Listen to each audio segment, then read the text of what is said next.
इतर मागासवर्गीयाप्रमाणे मराठा समाजाला शैक्षणिक सवलती व सोयीसुविधा यांचा लाभ देण्याबाबतचा निर्णय सरकारने घेतला असून त्या संदर्भाने आज दिनांक 5 जून 2026 रोजी एक स्वतंत्र जी.आर. काढला आहे. हा जी.आर. काय आहे ते आपण पाहू. तर महाराष्ट्र शासनाच्या सामान्य प्रशासन विभागाने दिनांक 5 जून 2026 रोजी हा जी.आर. काढला असून मराठा समाजाला इतर मागासवर्गीयाप्रमाणे शैक्षणिक सवलती व सोयीसुविधा यांचा लाभ अनुज्ञेय करण्याबाबतचा हा शासन निर्णय आहे. उपरोक्त संदर्भ क्रमांक 1 येथील शासन निर्णयान्वये मराठा समाजातील शैक्षणिक प्रवेश घेणाऱ्या विद्यार्थ्यांना इतर मागासवर्ग प्रवर्गाप्रमाणे शैक्षणिक सवलती व इतर सर्व लाभ अनुज्ञेय करण्याबाबत निर्णय घेण्यात आला आहे.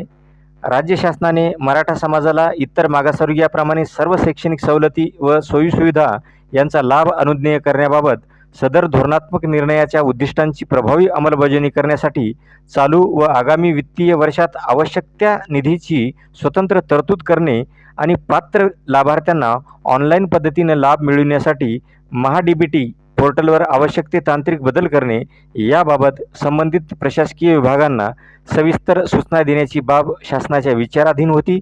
या अनुषंगाने शासन खालीलप्रमाणे निर्णय घेत आहे. तर मग हा शासन निर्णय काय आहे? तर मराठा समाजातील विद्यार्थ्यांना इतर मागासवर्ग प्रवर्गातील विद्यार्थ्यांप्रमाणे सर्व शैक्षणिक सवलती व सोयीसुविधा यांचा लाभ मिळण्यासाठी खालीलप्रमाणे कार्यवाही करण्यात यावी. तर संबंधित प्रशासकीय विभागामार्फत योजनांची अंमलबजावणी. मराठा समाजातील विद्यार्थ्यांसाठी इतर मागासवर्ग प्रवर्गाच्या धर्तीवरील सर्व शैक्षणिक सवलती व सोयीसुविधा देण्याची कार्यवाही व योजनांची अंमलबजावणी शालेय शिक्षण व क्रीडा विभाग, उच्च व तंत्र शिक्षण विभाग, वैद्यकीय शिक्षण विभाग, कृषी पशुसंवर्धन, दुग्ध व्यवसाय व मत्स्य व्यवसाय विकास विभाग, कौशल्य, रोजगार, उद्योजकता आणि नाविन्यता विकास विभाग, नियोजन विभाग इत्यादी प्रशासकीय विभागांनी खालीलप्रमाणे करावी.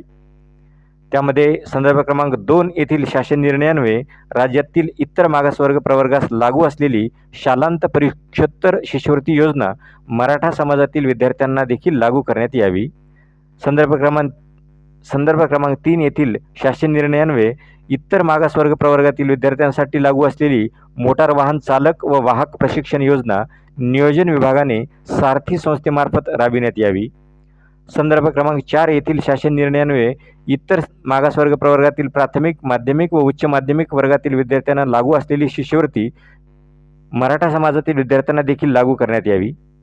संदर्भ क्रमांक 5 येथील शासन निर्णयान्वये इतर मागासवर्ग प्रवर्गातील उमेदवारांना लागू असलेली शासकीय औद्योगिक प्रशिक्षण संस्थांमधील PPP योजनेअंतर्गत उपलब्ध जागावर तसेच खाजगी औद्योगिक प्रशिक्षण संस्थांमध्ये प्रवेश घेतलेल्या उमेदवारांसाठीची म्हणजे खाजगी ITI जी आहेत त्या प्रवेश घेतलेल्या उमेदवारांसाठीची योजना मराठा समाजातील विद्यार्थ्यांकरिता व्यावसायिक प्रशिक्षण शुल्क प्रतिपूर्ती योजना कौशल्य, रोजगार, उद्योजकता आणि नाविन्यता विकास विभागाने राबवावी.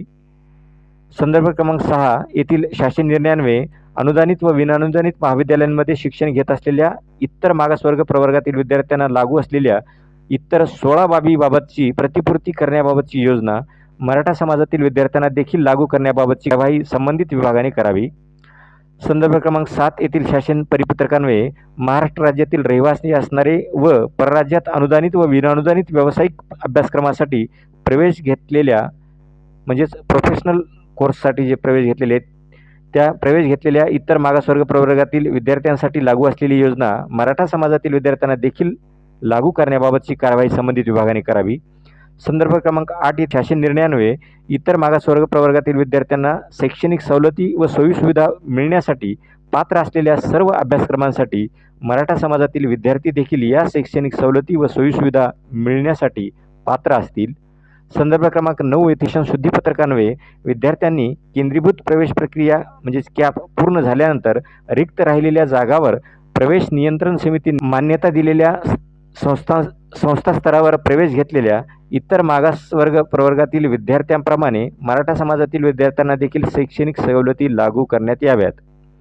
संदर्भाधीन शासन निर्णयाव्यतिरिक्त ज्या शैक्षणिक सवलती व सोयीसुविधा इतर मागास प्रवर्गास लागू करण्यात आल्या असतील अथवा भविष्यात लागू होतील त्या सर्व शैक्षणिक सवलती व सोयीसुविधा पुढील आदेशापर्यंत मराठा समाजास आपोआप लागू होतील.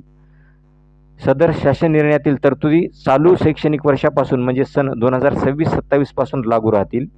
अंमलबजावणी करणाऱ्या सर्व संबंधित प्रशासकीय विभागांनी मराठा समाजाच्या या योजना व सवलतीसाठी चालू वित्तीय वर्षात आणि आगामी अर्थसंकल्पीय अंदाजपत्रकात पुरेशा निधीची तरतूद करावी. अंमलबजावणी करणाऱ्या प्रशासकीय विभागांनी मराठा समाजातील पात्र विद्यार्थ्यांचे अर्ज ऑनलाईन पद्धतीने स्वीकारण्यासाठीची महा-डी-बी-टी पोर्टलवर आवश्यक ते तांत्रिक बदल करण्यासाठी इलेक्ट्रॉनिक्स, माहिती तंत्रज्ञान आणि कृत्रिम बुद्धिमत्ता विभागास सूचना द्याव्यात. या शासन निर्णयाअंतर्गत विविध विभागामार्फत राबविण्यात येणाऱ्या योजनांच्या अंमलबजावणीचा सविस्तर आढावा मराठा समाजाच्या शैक्षणिक, सामाजिक, आर्थिक स्थितीबाबत तसेच इतर संलग्न बाबीवरील शिफारशीवर करावयाच्या कार्यवाहीबाबत गठीत केलेल्या मंत्रिमंडळ उपसमितीकडून वेळोवेळी घेतला जाईल. सर्व संबंधित अंमलबजावणी करणाऱ्या विभागांनी या शासन निर्णयाच्या अनुषंगाने केलेल्या कारवाईचा सविस्तर अनुपालन अहवाल मराठा समाजाच्या शैक्षणिक, सामाजिक, आर्थिक स्थितीबाबत तसेच इतर संलग्न बाबीवरील शिफारशीवर करावयाच्या कार्यवाहीबाबत गठीत केलेल्या मंत्रिमंडळ उपसमितीस वेळोवेळी सादर करावा. या संदर्भात सर्व विभागांनी गांभीर्याने आवश्यक ती दक्षता घ्यावी. सदरचा हा शासन निर्णय महाराष्ट्र शासनाच्या www.maharashtra.gov.in या अधिकृत संकेतस्थळावर देखील उपलब्ध करून देण्यात आलेला आहे. तर या GR नुसार आता इतर मागासवर्गीयाप्रमाणेच मराठा समाजातील गोरगरीब व गरजू विद्यार्थ्यांना शैक्षणिक सवलती आणि सोयीसुविधा मिळतील. हलाखीच्या आर्थिक परिस्थितीमुळे शिक्षण घेता येत नाही अशा विद्यार्थ्यांसाठी हा एक दिलासादायक आणि महत्त्वाचा निर्णय म्हणावा लागेल. ही माहिती आवडली असेल तर या व्हिडिओला लाईक करा. अशाच प्रकारच्या अद्ययावत माहितीसाठी चॅनलला सबस्क्राईब करा. धन्यवाद.